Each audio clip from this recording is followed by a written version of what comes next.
வணக்க நேயர்களே, நம்ம இங்கே என்ன பார்க்குறோன்னா ஒரு பழமொழி, அதுக்கான விளக்கமோ. அந்த பழமொழி நேற்று நம்ம பார்த்துருந்தோம். திரும்ப இன்னைக்கு நான் அதை சொல்கிறேன் பாருங்கள்.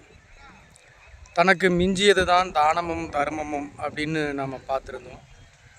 ஆனால் உண்மையாலுமே அந்த பழமொழி மருவி போய் வந்திருக்குங்க. அது சரியாக பழமொழி எப்படி இருக்கணும் அப்படின்னா, தனக்கு எஞ்சியது மட்டும்தான் தானமும் தர்மமும். தனக்கு எஞ்சியது மட்டும்தான் தானமும் தர்மமும் அப்படிங்கிறதாங்க உண்மையான பழமொழி.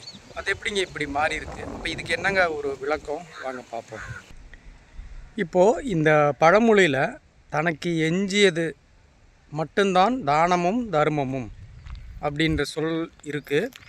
இப்போ இந்த சொல்லில் பொதுவாக நம்ம இந்த பழமொழி பார்க்கும்போது என்ன சொல்லுவாங்க பொருள் அப்படின்னா, தனக்கு எஞ்சியது தானமும் தர்மமும் அப்படிங்கும்போது இப்போ நாம் என்ன நினச்சிட்ருக்கோம் அதுக்கான பொருள் அப்படின்னா, நாம் சம்பாதிக்கிறதுல எல்லா சொத்தும் நமக்கு தேவையான அவ்வளோ ஒரு சொத்து தேவை அப்படிங்கிறது நிறைய நாம் சேமித்து வைக்கணும். அப்படி சேமித்து வச்ச அந்த சொத்து அது அளவுக்கு அதிகமாக நம்ம சேமிச்சுக்கிட்டோம் அப்படின்னா, நம்மளுடைய குடும்பத்துக்கு அல்லது ஒரு அடுத்த தலைமுறை 2 தலைமுறை அளவுக்கு சொத்து சேர்த்தி வைக்கணும். அப்படி வச்சுக்கிட்ட பிறகு தான்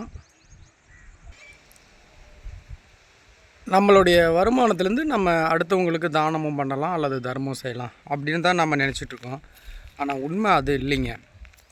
நாம் எவ்வளோ சொத்து சேர்த்து வச்சுருந்தாலும் அது நமக்கு கூட இருக்காதுங்க. நம்மளுடைய காலத்துலேயும் சரி, எப்போயாவது ஒரு நாள் ஒரு கிராமத்தில் சொல்லுவாங்க, ஏதாவது யாருக்காவது ஒரு சின்னதாக ஒரு விபத்து நடக்கும்போது அதில் உயிர் சேதம் இல்லாமல் வந்துட்டால், சார் யார் செஞ்ச புண்ணியமோ தெரியலடா, இவன் தப்பிச்சிட்டான், நல்லது பரவாயில்ல அப்படின்னு நம்ம சொல்லுவோம், சொல்ல கேள்விப்பட்டிருப்போம்.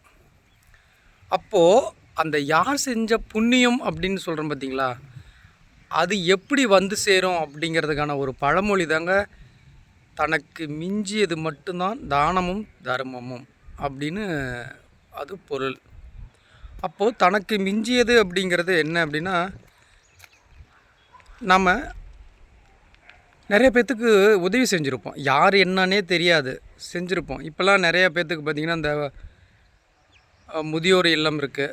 நிறையா பேர் தன்னுடைய பிறந்த நாளைக்கோ அல்லது தன்னுடைய குழந்தைகளுக்கு பிறந்த நாளைக்கோ அல்லது திருமண நாளோ இந்த மாதிரியான நாட்களில் என்ன பண்ணுறாங்கன்னா, அதை கொண்டாடுற விதமாக அந்த முதியோர் இல்லத்துக்கோ அல்லது பெற்றோர் அற்ற குழந்தைகளுக்கோ, அது ஆதரவற்ற குழந்தைன்னு சொல்லக்கூடாது, ஏன்னா ஆதரவோடு யாராவது ஒரு இடத்துல அந்த குழந்தையை பராமரிச்சுட்டு தான் இருப்பாங்க. அதனால் பெற்றோர்களற்ற குழந்தைகள் அப்படின்னு நான் சொல்கிறேன். அந்த பெற்றோர்களற்ற அந்த குழந்தைகளுக்கும் அங்கே இடத்துக்கே போய் அவங்களுக்கு ஒரு வேளை சாப்பாடு கொடுப்பாங்க. அப்படி அந்த ஒரு வேளை சாப்பாடு கொடுக்குறாங்க பார்த்தீங்களா, இந்த மாதிரி அவங்க எத்தனை முறை அவங்க வாழ்நாளில் அவங்க சேமித்து வைக்கிறாங்க, கொடுக்குறாங்க அப்படின்னு நம்ம பார்த்தோம் அப்படின்னா, அந்த செய்கிற உதவி தாங்க, அப்படி செஞ்ச உதவி தான் அந்த தானமும் சரி அந்த தர்மமும் சரி, அதுதான் இறுதி காலத்தில் நமக்கு உதவியாக இருக்கும் அப்படிங்கிறது தாங்க இந்த பழமொழி. அதை தாங்க சொல்லுவாங்க தனக்கு எஞ்சியதுன்னா நமக்கு மிச்சமாக நிற்கிறது, நம்முடைய வாழ்க்கையில் சேமித்தது அல்லது நம்ம செலவழித்ததில் எத்தனை முறை அல்லது எவ்வளவு நாம் அந்த தானம் பண்ணியிருக்கோம் அல்லது தர்மம் செஞ்சுருக்கோம் அப்படின்னு பார்த்தோம் அப்படின்னா, அந்த நாம் செஞ்ச அந்த தானமும் தர்மமும் மட்டும்தான் இறுதி காலத்தில் நமக்கு உதவியாக இருக்கும் சொல்லுவாங்க பார்த்தீங்களா. அவன் புண்ணியம்ப்பா நிறைய செஞ்சுக்கிறாங்க, சொர்க்கத்துக்கு தான் போவான் அப்படிம்பாங்க பார்த்தீங்களா. அதுதாங்க அந்த ஒரு பொருள். அதனால தான் இந்த பழமொழி உண்மையான பழமொழி.